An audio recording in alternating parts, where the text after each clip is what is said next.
होतं. घरात मोठी बहीण अभ्यास करत असल्यामुळे तिला देखील ह्या सगळ्या गोष्टीची माहिती असल्यामुळं एक थोडी माहिती होती.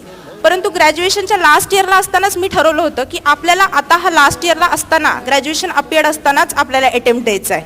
म्हणजे ह्या अटेम्प्टचं खूप जास्त महत्त्व आहे.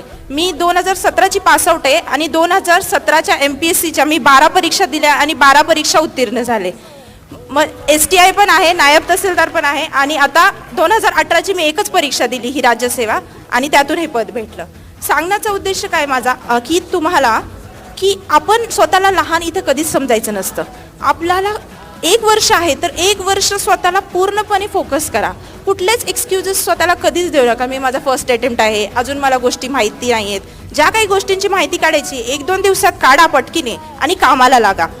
आणि खूप जास्त टाईम मॅनेजमेंटला महत्त्व द्या. अगदी 1-1 मिनिटाचा 1-1 दिवसाचा खूप छान प्लॅन बनवा आणि तो